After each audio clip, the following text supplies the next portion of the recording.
After the war began, Roger Casement and Clan Gale, leader John Devoy, met the German ambassador to the United States, Johann Henrik von Bernstorff, to discuss German backing for an uprising. Casement went to Germany and began negotiations with the German government and military. He persuaded the Germans to announce their support for Irish independence in November 1914. Casement also attempted to recruit an Irish brigade made up of Irish prisoners of war, which would be armed and sent to Ireland to join the uprising. However, only 56 men volunteered. Plunkett joined Casement in Germany the following year. Together, Plunkett and Casement presented a plan in which a German expeditionary force would land on the west coast of Ireland, while a rising in Dublin diverted the British forces so that the Germans, with the help of local volunteers, could secure the line of the River Shannon before advancing on to the capital.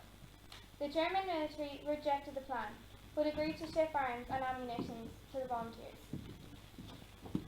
The German role in the Easter Rising was minimal and ultimately counterproductive. The decision by an Irish Republican Brotherhood faction with the Irish Volunteers to stage an uprising in 1916 was based in parts on the doctrine that England's difficulties are Ireland's opportunities. The IRB sought assistance from us, the Imperial Germany, just as Irish rebels from the 16th until the 18th century had turned to Britain's then enemies, Spain and France. This would have been a controversial decision, even with the volunteers, as Irish sentiment was almost totally anti-German, and hundreds of thousands of Irishmen were fighting and dying in the mud of France so that small nations might be free. Sir Roger Casement had been in Germany at the behest of the IRB since 1914, seeking to persuade us to aid an uprising in Ireland. We were not overly impressed, as we only had little expectation that a bunch of Irishmen with no military experience could successfully take on the Irish Empire. But we agreed to supply arms in return for Casement's recruiting an Irish brigade from among Irish prisoners captured in the early months of the war. Despite Casement's best efforts, we managed to recruit only 52 from among over 2,000 Irish prisoners at Limburg an der Lahn. In April 1916, we dispatched 20,000 rifles, 10 machine guns and ammunition to Ireland, but this was much less than Casement had hoped for. The arms were then sent to the Odd, a shipping sailing under a Norwegian false flag.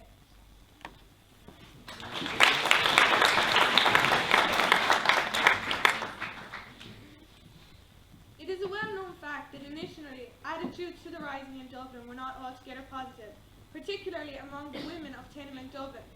There was a good reason for this. When Patrick Pearse and the Irish Volunteers occupied the GPO on Easter Monday 1916, the post office was thronged with women who were cashing the separation allowances that the British Army paid to soldiers' families. Although not in the GPO collecting her allowance, Bessie Burgess had a few words to say about the rebels and their supporters. She, like many of her fellow Dubliners, felt her son and her comrades fighting in France were stabbed in the back by the rebels. There's a storm of anger tossing in me heart, thinking of all them poor Tommies, and with them, me own son, drenched in water and soaked in blood, groping their way through a shattering death in a shower of shells.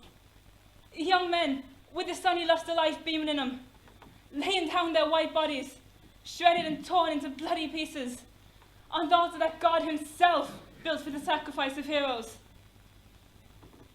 Maybe yous are satisfied now.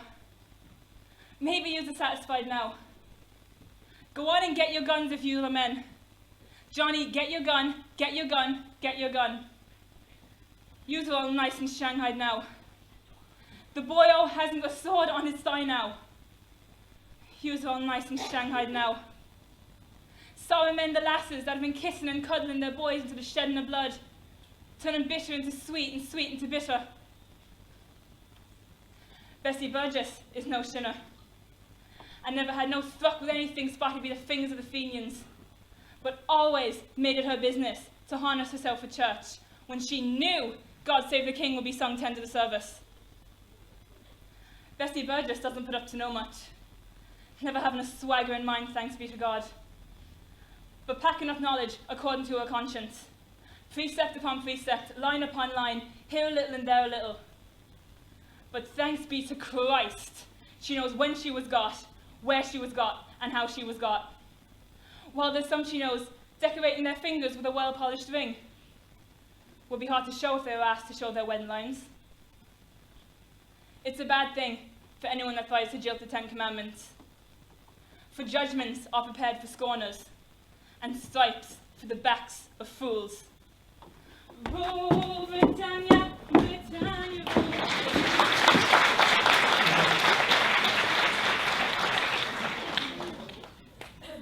Attitudes amongst the Irish soldiers serving in France were in tandem with their people back in Dublin.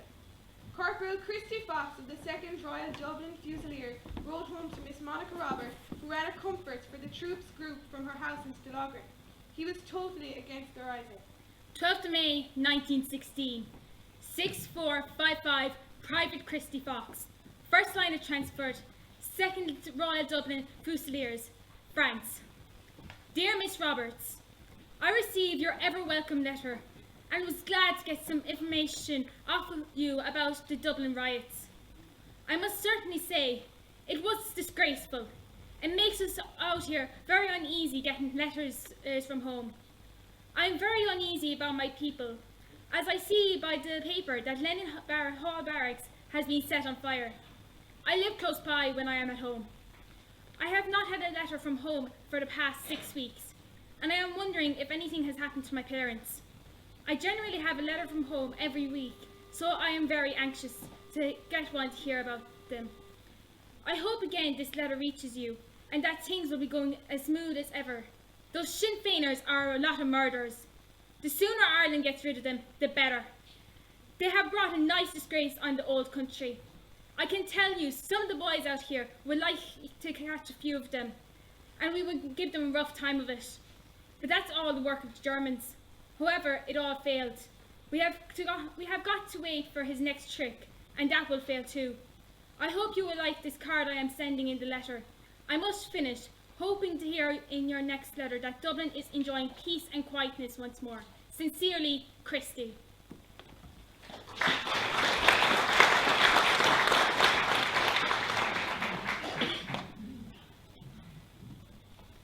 At the time of the Easter Rising, Dublin was a packed city, even more so than today.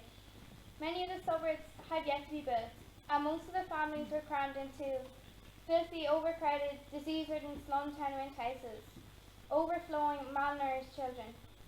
Into these teeming masses, 1,500 Irish nationalists and 20,000 British soldiers, many of them Irish, all armed with shotguns, revolvers, rifles and even artillery, fought each other in battles across Dublin city centre. Around 300 civilians got caught up in the crossfire and died, including 40 children aged 16 and under.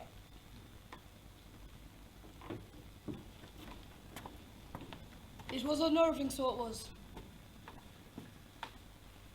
To see teachers, shopkeepers, even my own father, running around the city, shooting bullets at men in uniforms. It was like something out of a Francis Bushman movies I used to sneak into Volta to see on Friday nights. I'll never forget my father. He was friends with Michael Collins. I even met him a few times. Dad would go off to work in the mornings with his briefcase and return home during the small hours, singing Celtic ballads about forgotten heroes and swearing at the top of his lungs to die for Ireland. I never thought he really would, though. While the adults were off fighting a war they didn't want us to know about, we had our school holidays to roam the streets and witness the destruction of places we once knew. I saw unspeakable things that week, things that'll haunt me until I die. Monday was the worst, by far the worst.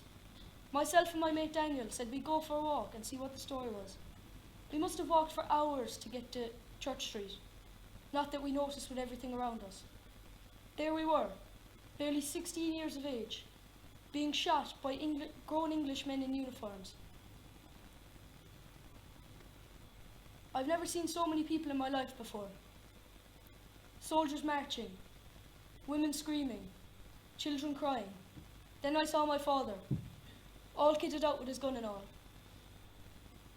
I don't think he was aiming at the baby in the pram. He wasn't a cruel man. All he wanted was freedom. I can't be mad at my father though, seeing he was shot down by a sniper, even before his finger left the trigger. His eyes, I'll never forget his eyes. I saw the light leave his eyes. The light that was replaced by darkness. The same darkness that engulfed Dublin City that week.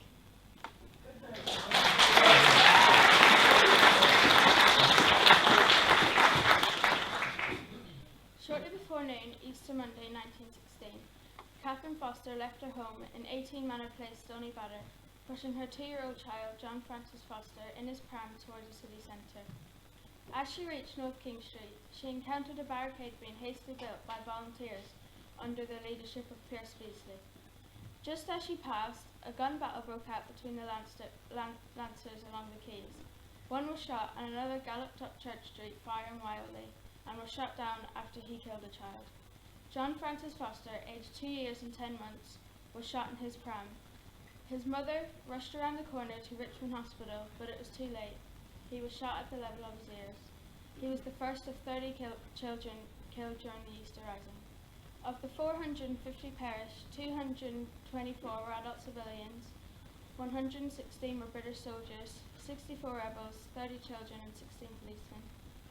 Four of the 30 children were aged just 10 and under, 2 were only 2 years old. Most of the children were aged between 11 and 16.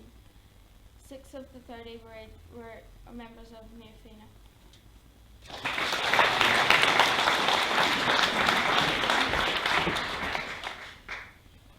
School wasn't on because it was Easter.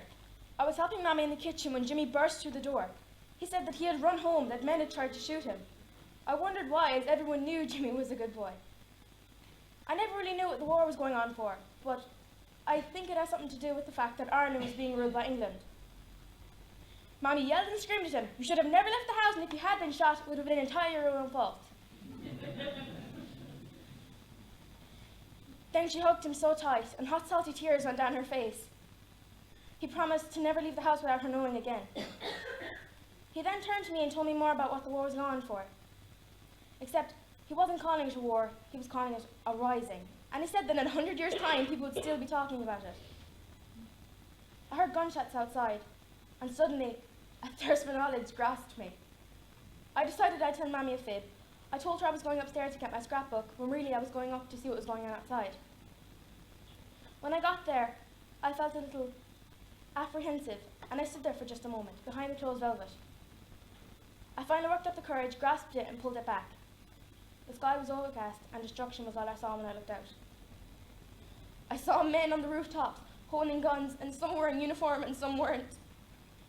I looked down at the ground, and there I saw a lady lying under a pool of her own blood.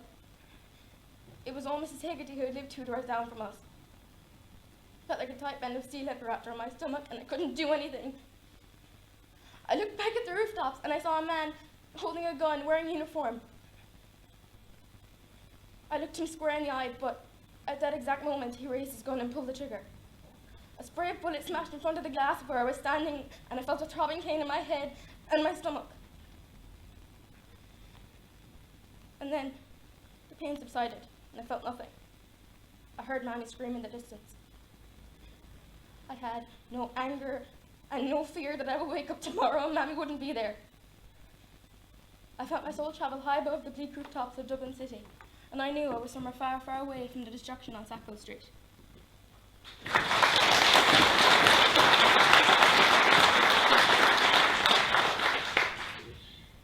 I don't want to talk about it. I'm fine. I don't need to talk about anything to anyone. No, you don't understand. You don't know what that feels like. If you did, you wouldn't be forcing me to talk about it. Explain it. There aren't any words that can truly describe that moment. 'Cause it happens in a heartbeat, you know. Everything's fine one minute, and absolute madness the next.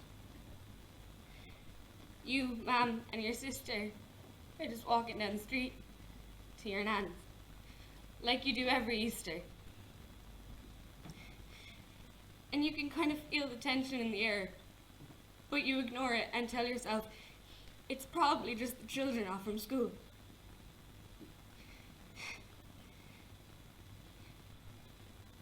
then you hear a bang. And it's the loudest thing you've heard all your life. Bombs, gunshots, screams, men, women and children are dying all around you, and O'Connell Street is in chaos. All of a sudden, you feel a weight on your shoulder. Your mom's just collapsed. And you don't understand at first. But then you see the blood staining her shirt. And you fall to your knees. And you hold your mother in your arms. And you try to keep her awake. And you try anything possible. But nothing is working! And you try. And then you watch as she breathes her last breath. And she stops moving. And all of the noise in the background fades away. And you can't focus on anything but your lifeless mother. And then your sister runs to your side and rushes you away. We can't stay! It's too dangerous! We need to leave! Manny's just screaming at you! And then a lad who looks your age falls in front of you screaming that he's just been shot in the shoulder, and you pray to God that none of it is true and that it's all just some horrific dream!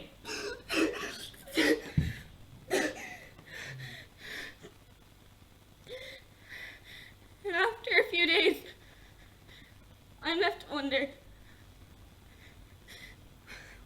what was it all for?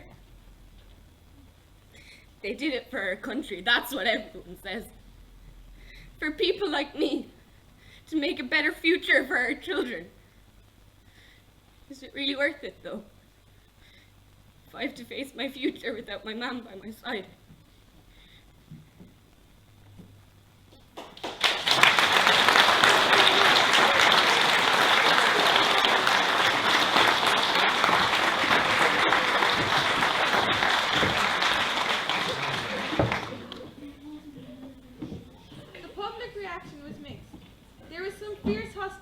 Rather less direct support, but the great majority reacted with bafflement and amazement.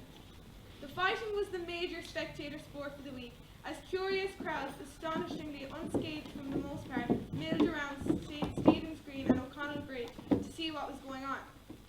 Right between the two firing parties, as one member of the GPO garrison noted. But what of those left behind?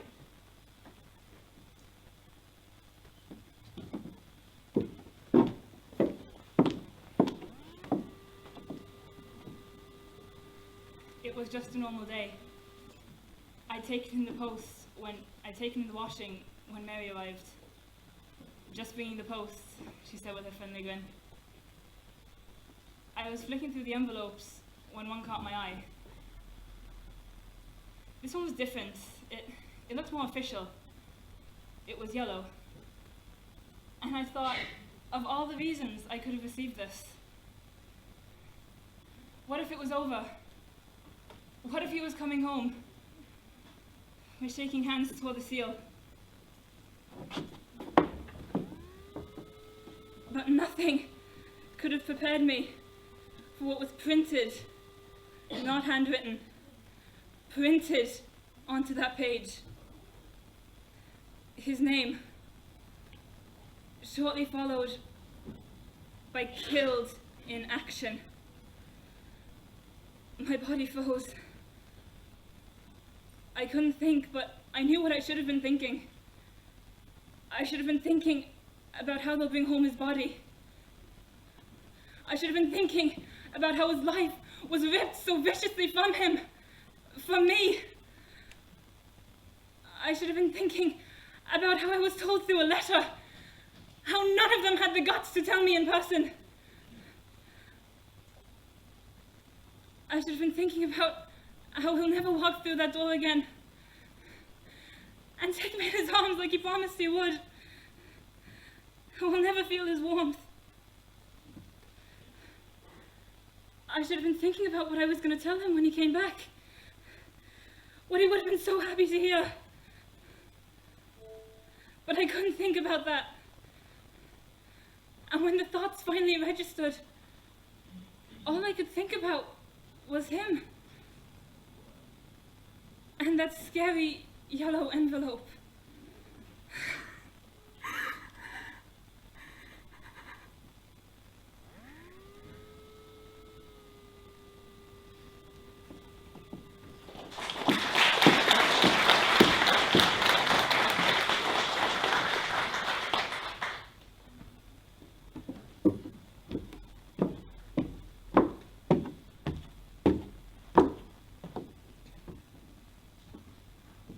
I know I'm supposed to give a speech about how good my father was, but I think at funerals you're supposed to tell the truth about how you feel about that person.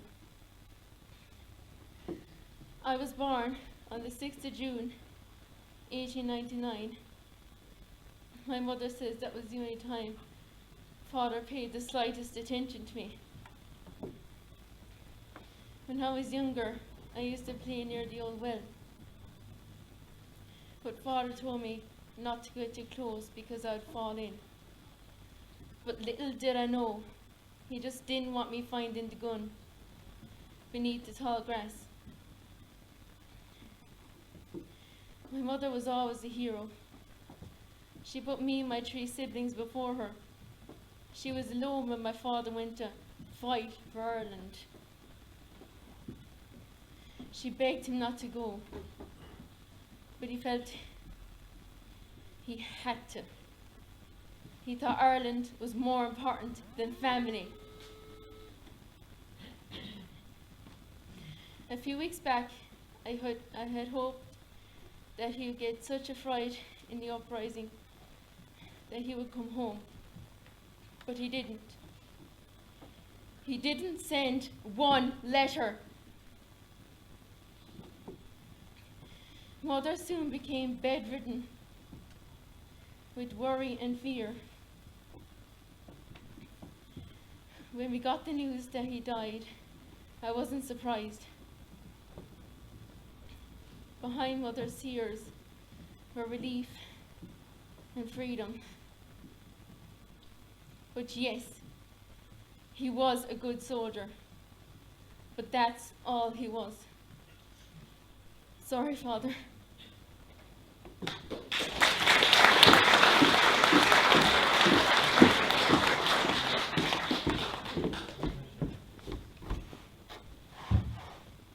The weather's changing.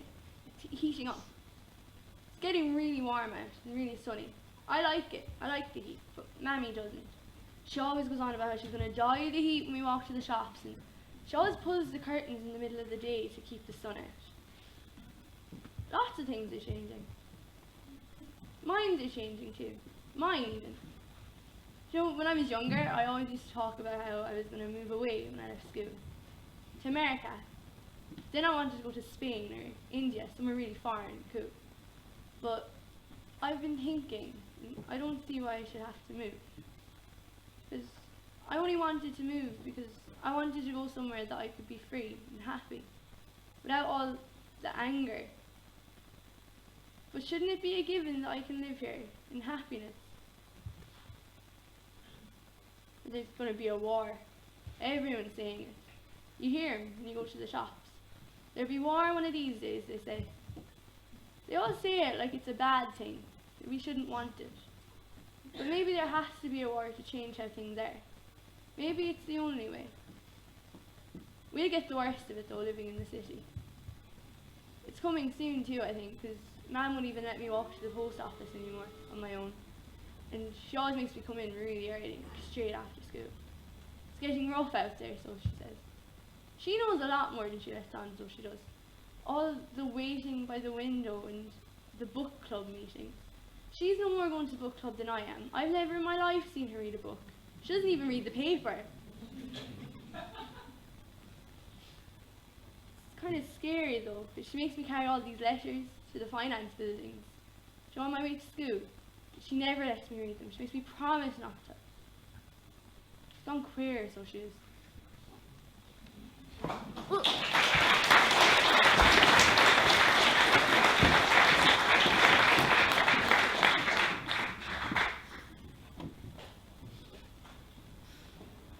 I've been trying to figure it out, you know, but I can't manage it. I just can't see why everyone in this narrow little town seems to glorify you. You think it's because you're a good person, but oh, let me tell you, you're not. You don't seem to realize it's the same people who clap you on the back now that called you conceited only a short while ago. Because you're a soldier. Because You dropped out to fight for Ireland and all the rest. But swanning around with a dagger in your back pocket and blood on your hands, that doesn't make you a good person. These men, they don't want to fight. They don't leave their houses in the morning, not knowing if they're going to come back because they enjoy the bloodshed. They do it because they have to. For their children and for the future, for our future. Because there isn't another way. The lucky ones. Yeah, they get to come home and kiss their wives when they get back. Only a while ago, they thought it might be the last time. They have to reassure their kids that everything's going to be all right now because Dad's home from work. They eat their dinner. They go to bed. And they lie there, maddening themselves, riddled with guilt, trying to pretend that this thing never happened. Because they have a conscience. But not you, though. You walk out of here every morning with a stupid grin on your face. Because this must be some sick game for you.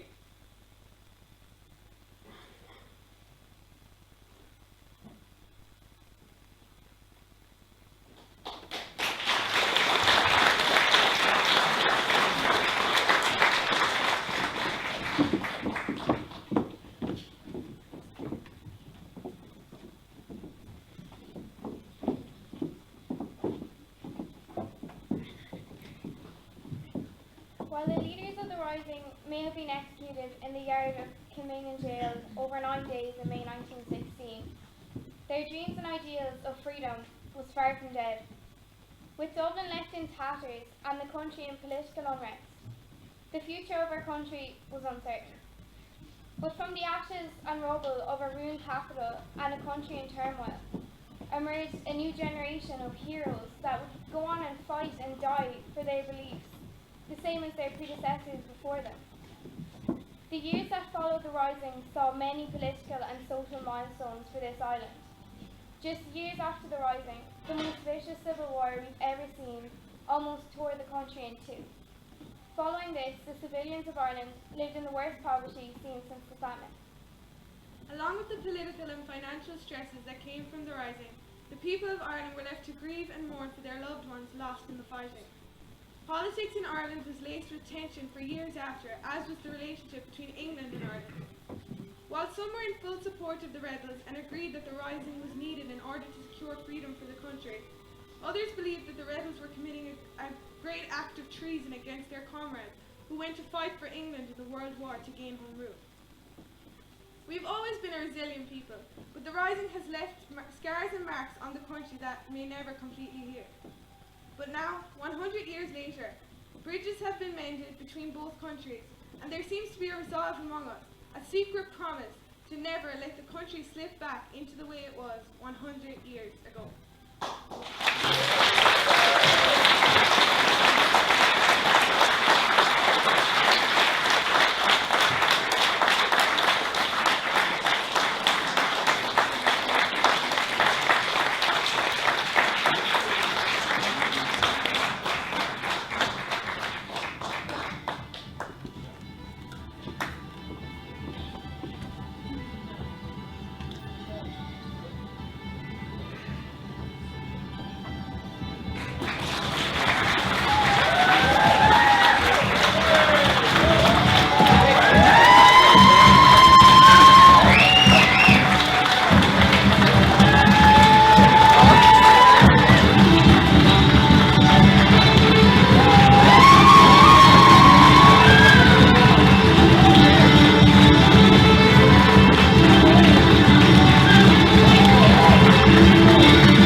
Ladies and gentlemen of the Calcio Theatre. Great show, guys. I'm really proud of them. They are superb to work with. They're enjoying the pleasure to work with. No, but they're great kids. They're really are. While we were actually earlier celebrating Shannon, there she is. There are a couple of things I just want to say, just to show what these kids are doing. You know, everybody says at times that the youth is gone mad, and you know, it's drinking drugs and it's carouse and all the rest of it. But they have hopes, they have dreams, they have aspirations, just like every generation. For example, we have, where's she gone? Caitlin. Caitlin wrote 4 or 5 of the monologues that you saw here tonight. Just give her all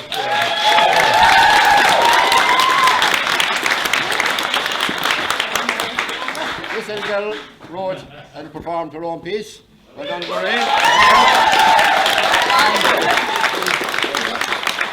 And we got this